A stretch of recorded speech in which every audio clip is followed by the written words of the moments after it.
नमस्कार, मी प्रसन्न जोशी. आपण पाहताय एबीपी माझा. आजच्या दिवसातली सगळ्यात मोठी बातमी म्हणजे पाकिस्ताननं शस्त्रसंधी स्वीकारून भारताला विनंती केल्यामुळे भारतानं पूर्वीच्याच भारताच्या भूमिकेनुसार की जर का समोरच्यांनी हल्ले बंद केले तर आम्ही हल्ले बंद करू, त्यानुसार हल्ले बंद केलेले आहेत.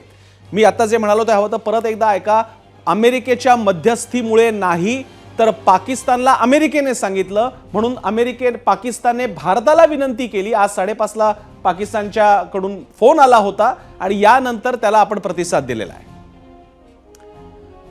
आणि आता ही अगदी काही क्षणापूर्वीची दृश्य आहेत ज्यामध्ये पंतप्रधान मोदींच्या या निवासस्थानी अतिशय महत्त्वाची बैठक चालू होती आणि त्यामुळे भारतानं पाकिस्तानच्या विनंतीवरून आणि पाकिस्तानने हल्ले थांबवल्यानंतर त्याला आपला प्रतिसाद दिलेला आहे. आणि आता हे युद्ध विरामाच्या दिशेने, हा संघर्ष विरामाच्या दिशेने आता आपण पुढे चाललेलो आहोत.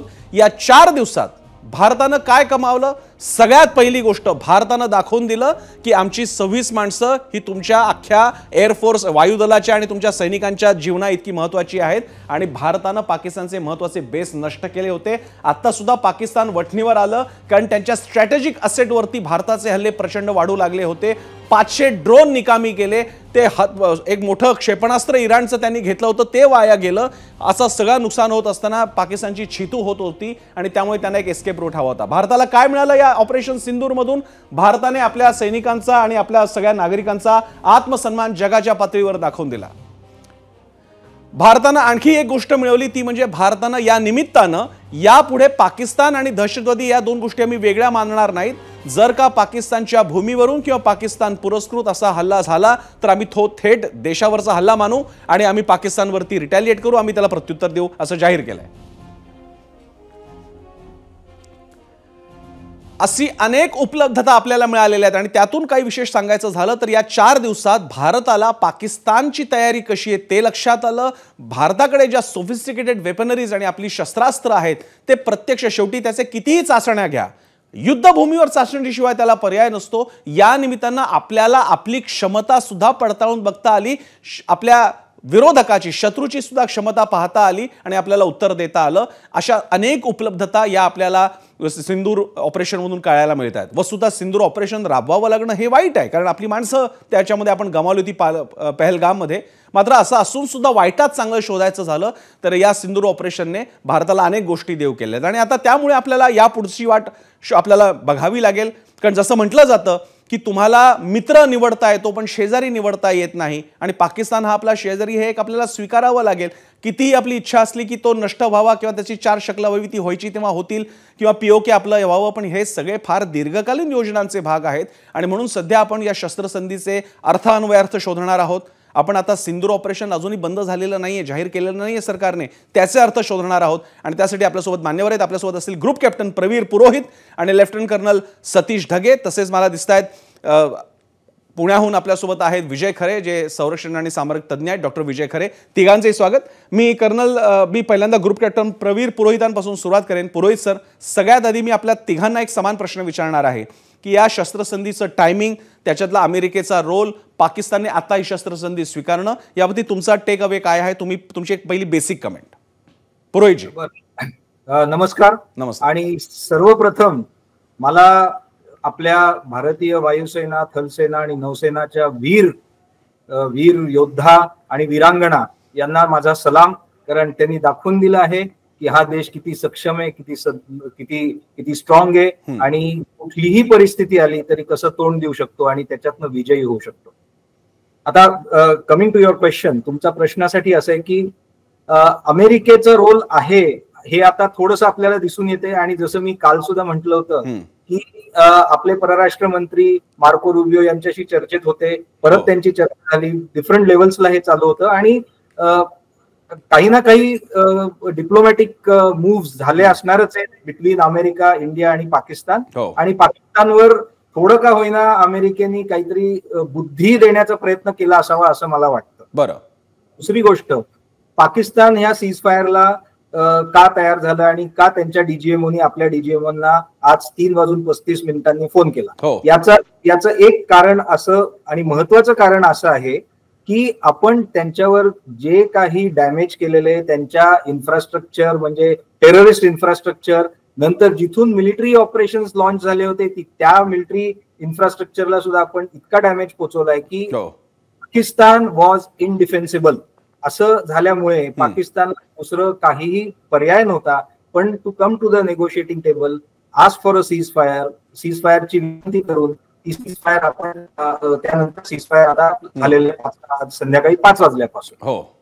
हे जे 2-3 गोष्टी आहेत आणि आपला जो संयम जो आपण दाखवला होता प्रोपोर्शनेट, ज्याच्यावर काल आपला बराच वादविवाद झाला होता, त्यामुळे आपल्याला परत दाखवता आलेलं आहे की कसं कॅलिब्रेट करून, कसं प्रोपोर्शनल रिस्पॉन्स देऊन आपण वर्चस्व आपल्याला मिळवू शकतो. आणि ते आज आपल्याला दिसून आलेले ह्या 2-3 फॅक्टर्स, म्हणजे तसे अनेक फॅक्टर आहेत, पण इकॉनॉमिक, आता पाकिस्तानचं $130 बिलियन फॉरेन डेट, त्यातलं 20% साधारण चीनकडे, ते माफ जरी झालं तरी त्यांचे फॉरेन एक्सचेंज रिझर्व्ह किती आहेत? $15 बिलियन.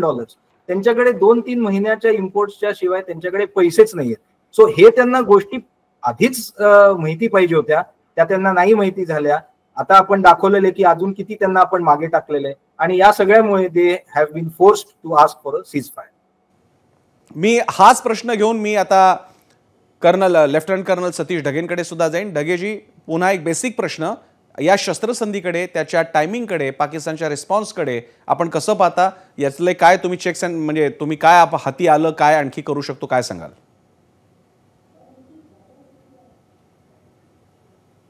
नक्कीच माझ्या मते जे आहे, आपला मूळ उद्देश हा पाकिस्तान विरुद्ध युद्धाचा कधीच नव्हता, ते सुद्धा आपण क्लिअर केलेलं आहे.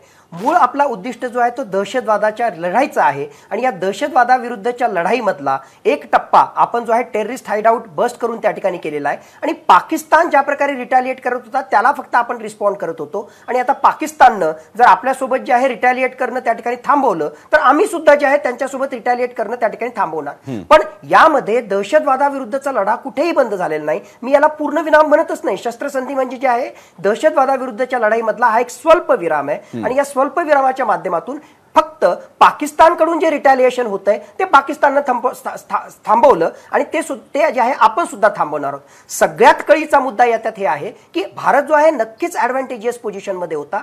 काल रात्री सगळ्या ज्या घटना घडल्या, आणि ज्या प्रकारे जसं ग्रुप कॅप्टन पुरेश सरांनी सांगितलं, ऍब्सोल्युटली मी त्यांच्याशी ऍग्री करतो की ज्या प्रकारे भारतानं पाकिस्तानमध्ये घुसून, कारण अगोदर पाकिस्ताननं आपल्या मिलिटरी टार्गेट्सवर हल्ला केला, आणि म्हणून रेसिप्रोकल ऍक्शन मध्ये म्हणून आपण भारतानं जे आहे पाकिस्तानच्या हद्दीमध्ये घुसून त्यांचे अत्यंत क्रिटिकल, अत्यंत स्ट्रॅटेजिक अशा प्रकारचे एअर बेसेस त्या ठिकाणी उद्ध्वस्त केले. आणि यातून सरळ मेसेज होता की काही तासामध्ये आम्ही जे आहे तुमच्या मर्मस्थानावर त्या ठिकाणी हल्ला करू शकतो. आणि या प्रकारे जे आहे एक प्रकारे अमेरिकेकडे याचना करणं त्याला आवश्यकच होतं, आणि म्हणून पाकिस्तानने हे सगळं केलं. नेमक्या कुठल्या अटी शर्ती आहेत ज्याच्या आधारावर आपण जे आहे ही शस्त्रसंधी केली, ही अत्यंत महत्त्वाची बाब असणार आहे, आणि त्यावरच हे ठरणार आहे नेमका हा जो निर्णय घेतला तो भारताच्या फायद्याचा आहे की नाही. मला पूर्ण विश्वास आहे की हे जे आहे भारताच्या फेवरेबलच अशा या कंडिशन्स त्या ठिकाणी असणार आहेत. मी डॉक्टर विजय खरेंकडे जाईन. विजय खरेजी, या क्षणी भारतीय सोशल मीडियामध्ये आता कसं झालं, आता आंतरराष्ट्रीय, आपण जेव्हा पाकिस्तान अंगावर असतो तेव्हा आपण एक असतो, पण आता पाकिस्तान बाजूला झाला, आता पुन्हा एकदा आपलं राजकारण सुरू झालं, आणि आता सोशल मीडियामध्ये वॉर सुरू झालंय की अरे मग तर पीओके आपण घेणार होतो आणि आपण कोणाची मध्यस्थी मानत नाही, आपण तर म्हणतो हा भारत पाकिस्तान मधला प्रश्न आहे, मग अमेरिकेच्या मध्यस्थीला आपण या निमित्तानं वाट करून दिली का? त्यामुळे माझा तुम्हाला प्रश्न आहे की अमेरिकेच्या मध्यस्थीने हा प्रश्न मिटलाय का? अमेरिकेच्या मध्यस्थीमुळे आपल्याला माघार घ्यावी लागली आहे किंवा शस्त्रसंधी करावी लागली आहे, असं जे नॅरेटिव्ह सोशल मीडियावर पसरतंय त्याच्याकडे आपण कसं पाहता?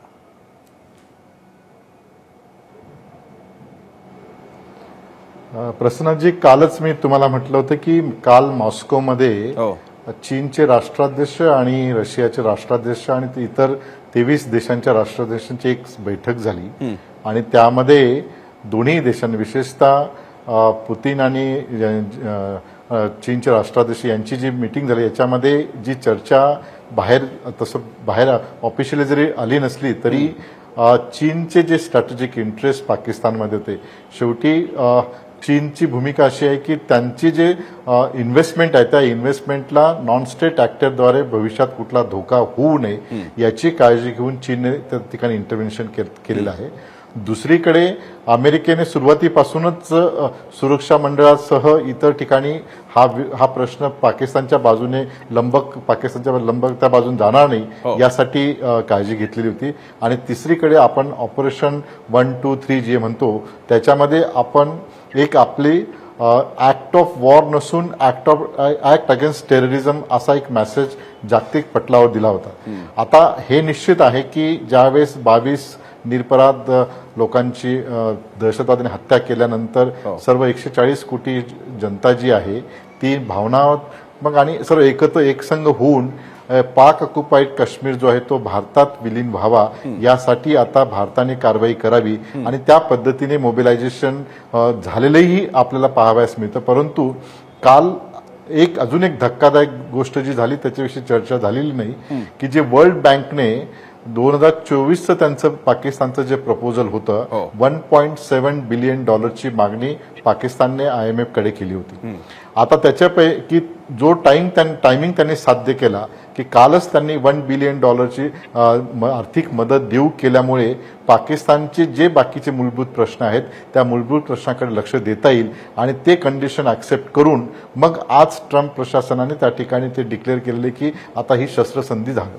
आता एक त्या ठिकाणी तुम्हाला थोडंसं जरा मी IMFचा जो रोल आहे तो सांगतो की या IMF मध्ये एक प्रोसिजर आहे, सेट ऑफ प्रोसिजर असते. त्याच्यामध्ये एक वेगवेगळ्या पद्धतीच्या त्याचं हे असतं, प्लॅनिंग असतो की नेमकं काय असतं. हे जे लोन त्याला स्टेप बाय स्टेप IMFने दिलेलं आहे त्याच्यामध्ये एक एक्सटेंडेड फंड फॅसिलिटी ज्याला म्हणतो किंवा रिसिलियन्स अँड सस्टेनेबिलिटी फॅसिलिटीच्या अंतर्गत हे लोन दिलेलं आहे. आणि या लोनमध्ये काही कंडिशन IMFने टाकलेल्या होत्या. त्याच्यामध्ये पहिली जी कंडिशन होती की पाकिस्तानने त्याचे रिफॉर्म्स करावेत. दुसरी जी कंडिशन होती की IMFचं जे रोल आहे त्याच्यामध्ये लक्ष द्यावं आणि तिसरं जे त्याचं जे ट्रॅक रेकॉर्ड म्हणजे की पॉईंट जे आहेत IMF लोन देताना त्याचं ट्रॅक रेकॉर्ड चेक करत असते त्याचबरोबर त्या ठिकाणी इथे हे करायचं. परंतु काल हा धक्का दिल्यानंतर आज लगेच युद्धबंदी झाली त्यामुळे त्या परसेप्शनने सोशल मीडियावर असं बघावं लागेल आपल्याला. मला हा मुद्दा घेऊन आणखी पुढे जायचंय आणि ते मला विचारायचंय पुरोहित यांना. मी पुरोहित यांच्याकडे जातो. पुरोहितजी, एक मुद्दा दिसून येतोय तो असा की आजची अतिशय महत्त्वाची पत्रकार परिषद पार पडली ज्याच्यामध्ये आपणही शस्त्रसंधी स्वीकारतो हे जाहीर करण्यात आलं, पण अजूनही ऑपरेशन सिंदूर कन्क्लूड झालेलं आहे, थांबलेलं आहे, संपलेलं आहे असं भारत सरकारने जाहीर केलेलं नाहीये. तर माझे दोन प्रश्न आहेत. एक तर असे ऑपरेशन संपणं असं काही जाहीर केलं जातं का, आणि दुसरी गोष्ट मग ते संपले असं मानायचं का? संपलं असं जाहीर नॉर्मली पब्लिकली करणार नाहीत ते, बरं, किंवा करत नाहीत. परंतु कारण काय ह्याच्यात मुद्दा असा आहे की हे जे सीजफायर आहे ते आता अंमलात आणलेलं आहे, परंतु ह्याचं व्हेरिफिकेशन झालं पाहिजे, त्याचं किती सस्टेन होतंय किंवा कुठल्याही बाजूनी त्याचं उल्लंघन होत नाही हे बघितलं पाहिजे. आणि त्यानंतर काही फॉरवर्ड ट्रूप्स असतील, जसं पाकिस्तान आपल्याला रिपोर्ट्स आले होते की काही त्यांचे ट्रूप मुवमेंट झालं होतं, पुढे आलं होतं, ते हॅव दे गॉन बॅक, ते परत गेलेले आहेत का. आणि यावरनं काही कॉन्फिडन्स बिल्डिंग मेजर्स किंवा कॉन्फिडन्स मेजर्स समजा आपल्याला दिसले दुसऱ्या बाजूनी, तर मग आणि थ्रेट लेवल, कारण अजून असं आहे की थ्रेट लेवल अजून कमी झालेला नाहीये. बरं, सीजफायर हे नाजूक आहे. ते कुठल्याही म्हणजे काय म्हणतात ते पाकिस्तानमध्ये कुठल्याही प्लेयर्स जे आहेत, डीप स्टेट, ISI, आर्मी यांच्यातले रोग एलिमेंट्स करू शकतात त्याचं उल्लंघन. हे सगळं त्याला बघायला पाहिजे. We have to wait and watch. आणि मग त्याच्यानंतर समजा असं झालं की काय म्हणतात, वी आर आपण शुअर आहोत की ठीक आहे, कॉन्फिडंट आहोत की ते होल्ड करते आणि त्यांच्यातलं काही नेफॅरियस डिझाईन्स नाहीयेत, तर मग युनिट्सला ते कॉन्फिडेन्शियली सांगतात की ओके आता ऑपरेशन सिंदूर इज ओव्हर. परंतु यात मी एक महत्वाचा मुद्दा सांगू इच्छितो की काही झालं तरी अलर्ट लेवल जसं सिच्युएशन इव्हॉल्व्ह होतं तसं ते व्हेरी करतं, वर जातं, खाली जातं, पण पूर्णपणे अलर्ट लेवल खाली जाणार नाही, at least for next few days, जोपर्यंत आपल्याला त्यावरनं ते डिपेंड करेल.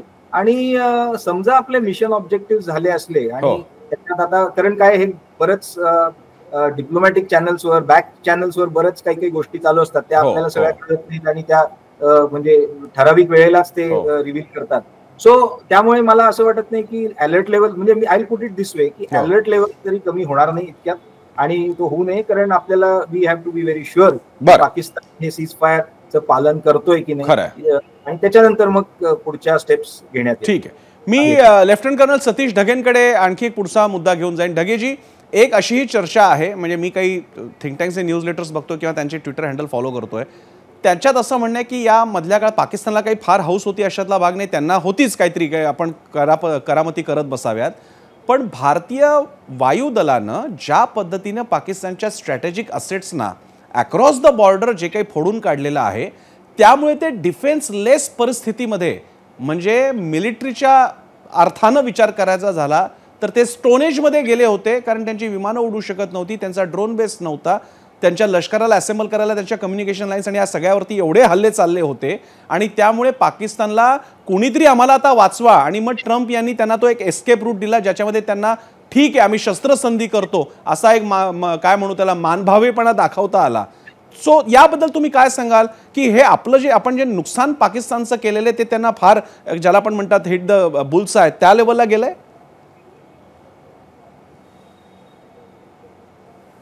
नक्कीच. मी इनिशियल इंट्रोडक्टरी रिमार्क्समध्ये सुद्धा त्या ठिकाणी सांगितलं की जो टर्निंग पॉईंट होता माझ्या मते, काल रात्री आपण पाकिस्तानच्या हद्दीमध्ये घुसून त्यांचे जे स्ट्रॅटेजिक बेसेस, एअर बेसेस त्या ठिकाणी हिट केले, ज्यामध्ये मुरीद एअर बेस, जसं तुम्ही राईटली पॉईंट आउट केलं, UCAV अनमॅन्ड कम्बॅट एअर व्हेकल्स जे आहेत, त्याचबरोबर वेगवेगळ्या प्रकारचे फायटर जेट्स आहेत, त्याचबरोबर नूर खान जे GHQ रावलपिंडी, म्हणजे जो त्यांचं जनरल हेडक्वार्टर आहे, त्यांच्या आर्मी हेडक्वार्टर एक प्रकारे त्यांचं जे मर्मस्थान आहे, त्या ठिकाणी जाऊन आपण हल्ला त्या ठिकाणी केला, आणि रफिकी एअर बेस, म्हणजे हे सगळे जे स्ट्रॅटेजिकली अत्यंत महत्वाचे आहेत, आणि नेमकी ज्याच्या आधारावर भारताचं एअरस्पेस व्हायोलेशन ते करत होते, तेच मर्मस्थानावर आपण घाव घातल्यानंतर नक्कीच तशा प्रकारचा मेसेज त्या ठिकाणी गेला. आणि माझ्या मते आपण चर्चेमध्ये, म्हणजे आता जस्ट तो रेफरन्स त्या ठिकाणी आला होता म्हणून त्या ठिकाणी घेतोय की कुठे ही गल्लत होऊ नये की आपण सीज फायर केली, म्हणजे माझ्या मते सीज फायर कशाशी संबंधित आहे, ते ज्या प्रकारे रिटॅलिएशन करत होते, ज्या प्रकारे लष्करी कारवाई करत होते, त्याला आपण रेसिप्रोकेट करत होतो, त्याला फक्त स्वल्पविराम मिळालेला आहे. दहशतवादाविरुद्धच्या लढाईला कुठेही स्वल्पविराम मिळाला नाही. ज्या चर्चेमध्ये पाकव्याप्त काश्मीर आला असेल, किंवा सो कॉल्ड चर्चेमध्ये जे पाकिस्तानचे तुकडे तुकडे आलेले असतील, पाकव्याप्त काश्मीर जो आहे तो नक्कीच भारताचा सम्मिलित झालाच पाहिजे. म्हणजे हे सो कॉल्ड जे आहे सीज फायर त्या ठिकाणी झालं म्हणजे संपलं, आता जे आहे आपण ते ऍग्री केलं, अशातला बिलकुल भाग नाही. आणि असा स्वल्पविराम दिल्यामुळे ऑलरेडी मागच्या 3 आठवड्यामध्ये जे आहे खूप सारा हासिल केला आपण. इंडस वॉटर ट्रीटीला सस्पेंड करणं असो, किंवा मागच्या 3 दिवसामध्येच ज्या प्रकारचं ऑपरेशन सिंदूरचं ऍक्शन होतं, 9 टेररिस्ट हाईडआउट बस्ट करणं, आणि त्यामध्ये जे आहे सिनियर कमांडर लष्करी तैयबा असेल, जैश ए मोहम्मद असेल, हिजबुल मुजाहिदीन असेल, ती एक प्रकारे जे आहे फळी कापून काढणं, हे जे आहे मोठं यश नाहीये का? नक्कीच मोठं यश आहे, जे याच्यामुळे आपल्याला प्राप्त झालेलं आहे. बरं, मी डॉक्टर राजेंद्र, मी डॉक्टर विजय खरेंकडे जाईन एक वेगळा मुद्दा घेऊन, कारण भारतानं या निमित्तानं काही 2 प्रमुख निर्णय घेतलेत आणि ते थोडे पॉलिसी अंगाने बघायला पाहिजे. 2028 पर्यंत भारतीय सेना प्रमुखांना काही विशेष अधिकार आता सोपवलेले गेलेले आहेत, ज्याच्यामध्ये ते काही विशेष निर्णय घेऊ शकतात. आणि दुसरा सगळ्यात मोठा म्हणजे आतापर्यंत असं होतं, जे भारतानं यावेळी सुद्धा दाखवलं की आम्ही पाकिस्तानच्या आर्मी बेसवरती हल्ले केले नाहीत, सिव्हिल वस्तीवरती, नागरी वस्तीवरती हल्ले केले नाहीत, आम्ही दहशतवाद्यांच्या अड्ड्यांवरती हल्ले केले. त्यामुळे भारताची अधिकृत भूमिका अशी होती की पाकिस्तान लष्कर हा वेगळा भाग आहे आणि दहशतवादी वेगळे आहेत, स्टेट वेगळा आहे आणि टेरर ॲक्टिव्हिटीजवाले वेगळे आहेत. पण आता भारत असं म्हणतोय की आता पाकिस्तान पुरस्कृत किंवा पाकिस्तानमधून भारताच्या विरोधी हल्ले झाल्यास, याच्या दोन्ही अर्थ आहेत, म्हणजे पाकिस्तानी भूमीमध्ये किंवा POK मध्ये असलेले किंवा पाकिस्तानने फंड केलेले आणि भारताच्या भूमीत कोणीतरी येऊन 26/11 सारखा हल्ला केला असेल तरी आम्ही ते युद्ध मानू आणि आम्ही थेट रिटॅलिएट करू, आम्ही बाकी काही बघणार नाही. मला हा प्रश्न घेऊन जायचा आहे विजय खरेंकडे की ही पॉलिसी, हा डॉक्ट्रीन, याचे भविष्यातले मूलगामी परिणाम कसे संभवतात? उद्या होऊ नये पण 26/11 सारखा पुन्हा काही हल्ला झाला तर मग भारत काय करणार? म्हणजे ह्याला आपण परसिव्ह कसं करायचं?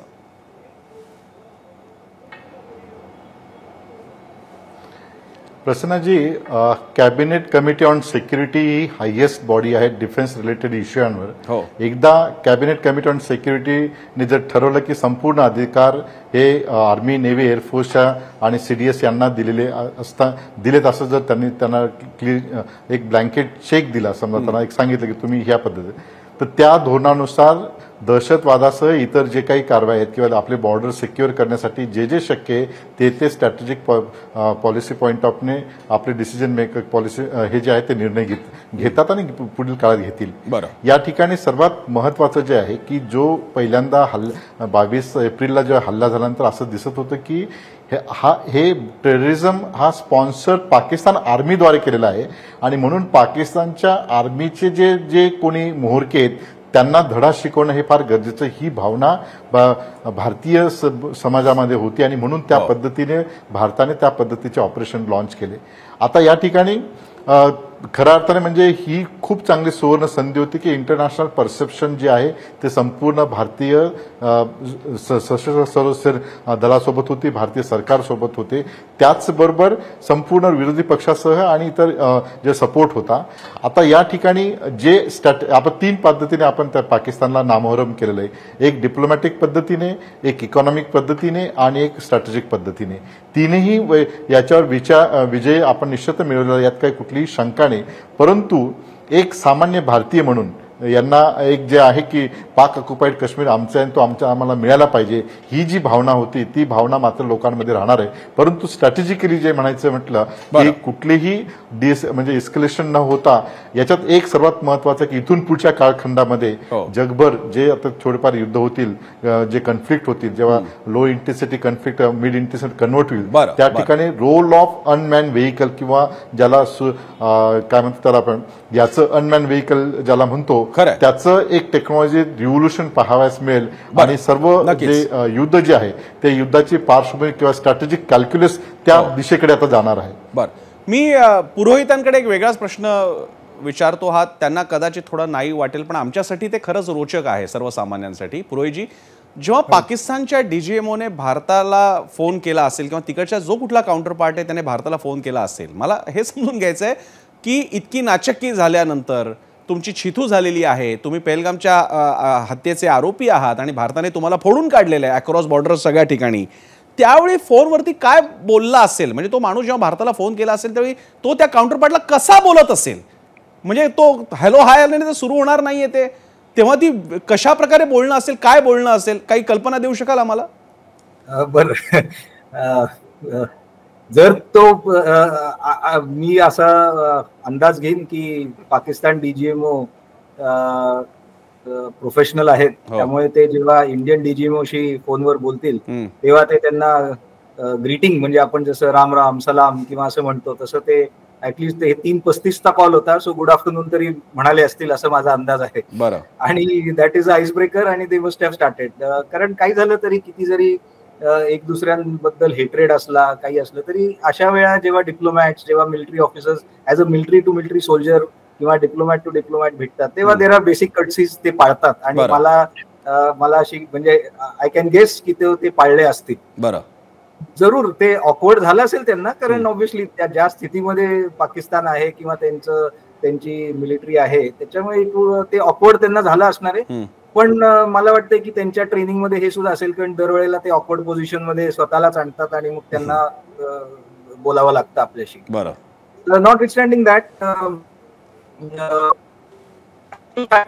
म्हणजे बोलतात ते टॉक प्रोफेशनली. बरं, ते जे काय मुद्दे असतील ते अगदी प्रोफेशनली मांडतात, त्याच्यावर जे काय चर्चा करायची नाही जे काय असेल किंवा नेगोसिएशन ते अगदी प्रोफेशनली होतात. बरं, आणि अशा नेगोसिएशन किंवा अशा वेळा थोडं काय म्हणतात लाईटन अप करायला कधी कधी मे बी म्हणजे आता हे आज काय झालंय ते मला माहित नाही, पण जनरली काहीतरी एखादा छोटासा जोक विनोद किंवा काहीतरी just to lighten the mood. बरं, पण हे जरी असलं तरी वी मस्ट अंडरस्टँड, आपल्याला लक्षात ठेवलं पाहिजे की हे खूप बऱ्यापैकी ह्याच्या मागे टेन्शन असतं. कारण नाव आता they are representing their countries, काय बोलतायत कसं बोलतायत ह्याच्यावर बरंच त्या नेगोशिएशनचं भवितव्य म्हणजे त्याच्यावर अवलंबून. खरंय खरंय, हा फार इंटरेस्टिंग होता. हा प्रश्न संध्याकाळपासून पडला होता की हा कम्युनिकेशन कसं झालं असेल, एकमेकांशी कसे ते बोलले असतील.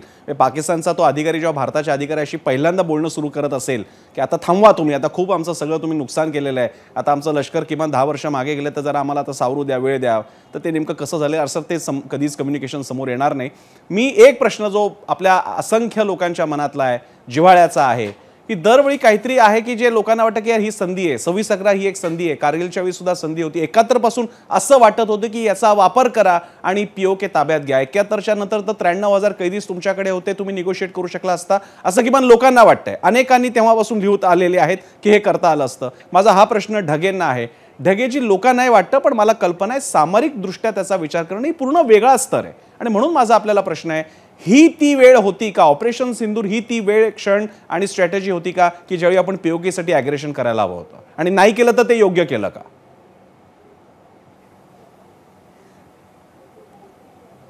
नक्कीच, म्हणजे हे जर फुल फ्लेज वॉर मध्ये कन्वर्ट झालं असतं आणि तिथपर्यंत ही जर कंडिशन त्या ठिकाणी गेली असती तर माझ्या मते नक्कीच फेवरेबल कंडिशन होती. डॉक्टर विजय खरे सरांनी सुद्धा जे विश्लेषण त्या ठिकाणी केलं की इंटरनॅशनल एक प्रकारे जे आहे ते आपलं फेवरेबल अशा प्रकारची सिच्युएशन होती, म्हणून POK ताब्यात घेण्यासाठी ही सुद्धा संधी होती. पण पुन्हा मी म्हणतोय की हा स्वल्पविराम दिला म्हणजे आपण दहशतवादाविरुद्धची लढाई संपवली किंवा पाकव्याप्त काश्मीरशी संबंधित जी आपली भूमिका आहे त्याला कुठेतरी जे आहे आपण एक बॅक आलो, बिलकुल नाही. तो मुद्दा वेगळा आहे. चर्चेच्या माध्यमातून या सगळ्या गोष्टी आल्या होत्या, म्हणून जसं याच्यात म्हणजे फुल फ्लेज वॉर झालं तर फिर लगे हातो जो आहे तो सुद्धा एक आपला पेंडिंग मुद्दा आहे, तो सुद्धा आपल्याला सॉर्ट आउट करता आला असता. पण या ठिकाणी स्वल्पविराम दिला याचा अर्थ फक्त पाकिस्तानकडून जे रिटॅलिएशन होतंय त्याला आपण जे आहे आता रिस्पॉन्स करणार नाही. आणि सर्वात महत्वाचं काय अटी शर्ती आहेत ते पाहणं महत्वाचं आहे ना, आणि त्या अटी शर्ती खरोखरच टिकतात का हे सुद्धा पाहणं त्या ठिकाणी महत्वाचं आहे. या अटी शर्तीमध्ये माझ्या मते पाकिस्तानवर जबरदस्त दबाव, मी सामरिक दृष्ट्या त्या ठिकाणी सांगतोय, मुख्यतः दहशतवादाच्या अनुषंगाने सांगतोय, ते सगळ्या कंडिशन्स त्या ठिकाणी असणार आहेत.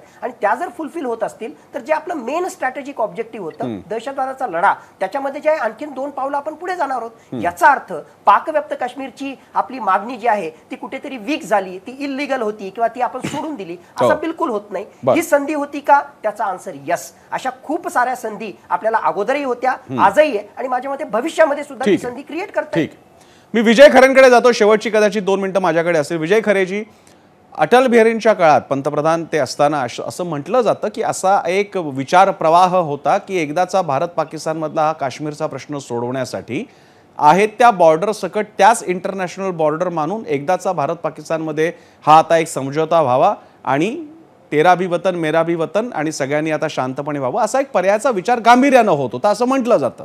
माझा आपल्याला प्रश्न आहे की हे सगळं फिरून फिरून ऑपरेशन्स वगैरे नुसती होत चालली आहेत, पण ती सर्जिकल ऑपरेशन्स आहेत. शेवटी हे सगळं कशावरनं चाललंय? पहलगामला झालं. पहलगाम का? कारण काश्मीर. कारण का? तर पाकिस्तानचं म्हणणं आहे की काश्मीर त्यांचं आहे किंवा तो आझाद काश्मीर आहे. भारताचं म्हणणं आहे तुमच्या सगळं आमचं काश्मीर आहे. तर आता वाटचाल पुढे काय? म्हणजे दरिया काय? ते जो अटल बिहारीनं प्रश्न विचारण्यात आला होता, इन्सानियत के दायरे में की काश्मीरियत के दायरे में, आणि मग अटल बिहारी म्हणाले होते इन्सानियत के दायरे में. तर यापुढचा दायरा कोणता?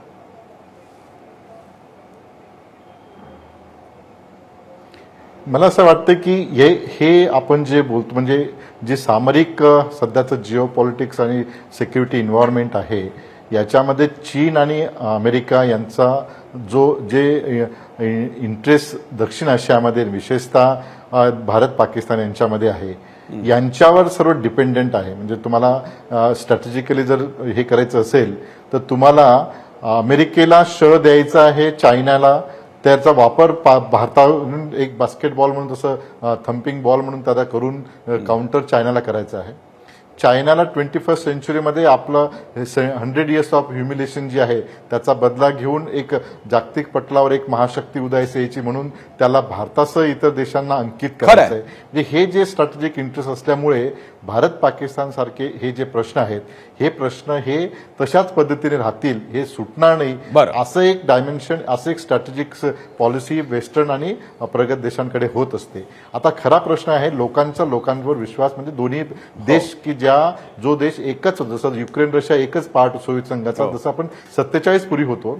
इथेच मी जाता एकच मिनिटं घेतो फक्त. हा जो भारत पाकिस्तान हा संघर्ष आहे, हा संघर्ष हा भूमीचा संघर्ष नाहीये. याचं मूळ बेसिक जे कारण आहे मेजॉरिटी वर्सेस मायनॉरिटी, आणि ज्याच्या पुढे पुढे ती 2 नेशन थिअरी आली. तर majority versus minority, minority versus majority या संघर्षाचं मूळ कारण याची जी मानसिकता आहे पाकिस्तानच्या धर्माला रिलेटेड म्हणजे त्यांनी आपण जी पत्रकार परिषद घेतली आपल्या अधिकाऱ्यांनी सांगितलं की आपण कुठल्याही मस्जिदीवर हल्ले केले नाही, तर त्यांना शेवटी धर्माचा आधार घेऊन भारताच्या विरोधात एक सेट नॅरेटिव्ह करावं लागलं आणि जागतिक पडलं.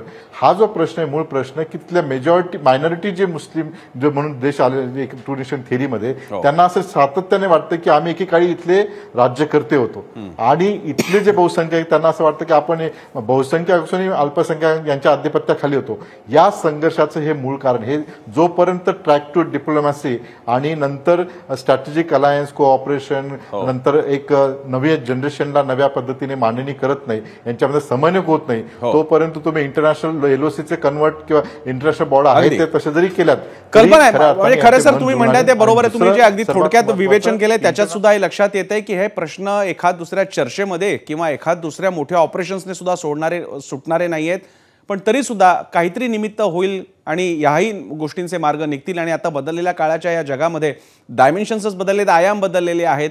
पाकिस्तानी जनतेला हे कळलं पाहिजे की जर का आपल्याला एकतर कर्जावरती देश चालतो आणि आहे त्या कर्जामधून सुद्धा तुम्हाला युद्धाची खुमखुमी असते, जे युद्ध लढायचे ते नीट लढता येत नाही, स्वतःचा ड्रोन स्वतःच पडता, एकही अस्त्र तुमचं टार्गेट हिट करत नाही आणि स्वतःच्या एअरबेसना फोडून घ्यावं लागतं. अशा परिस्थितीमध्ये तुमच्या देशासमोरची महत्त्वाची तुमचे प्रेफरन्सेस काय आहेत, प्राधान्यक्रम काय आहेत हे त्या देशाला कळावं ही अपेक्षा. बॉर्डर सिनेमाच्या शेवटी ज्याच्यामध्ये आपला विजय दाखवलेला आहे, त्या बॉर्डर सिनेमाच्या शेवटी मात्र एक गाणं आहे आणि आश्चर्य वाटतं ते गाणं त्यावेळी चित्रपटात दाखवलं गेलं. त्याच्यामध्ये हीच अपेक्षा आहे की तुझाही देश सुखाने राहावा, आमचा देशही सुखाने राहावा. कारण एक अस्वस्थ शेजारी, एक घायकुतीला आलेला, दळिद्री आणि एकमेकांमध्ये गुंतलेला आणि दहशतीने ग्रस्त असलेला शेजारी जो दहशतवाद पसरवतोय हा स्वतःला तर घेऊन डुबेलच आणि ती अस्वस्थता, ती कीड तुम्हाला सुद्धा त्रास देत राहील. त्यामुळे शेवटी बॉर्डरच्या त्या गाण्याच्या नुसारच तुम्ही सुद्धा आनंदात राहा, आम्हालाही सुखाने वावरू द्या. आणि हा जर का अख्खा दक्षिण आशिया नीट चांगला राहिला तर त्याचा जगावरती सुद्धा चांगला परिणाम होतो. त्या दृष्टीने या शस्त्रसंधीचं स्वागत करून या शांतीच्या मार्गावरती पुन्हा एकदा आपण पुढे चाललेलो त्याचं स्वागत करून आपण सगळ्या मान्यवरांनी वेळ दिला. ढगे सर तुमचे, पुरोहितजी तुमचे आणि विजय खरेजी तुमचे आभार मानून आपण इथेच थांबूयात. एबीपी माझा, उघडा डोळे बघा नीट.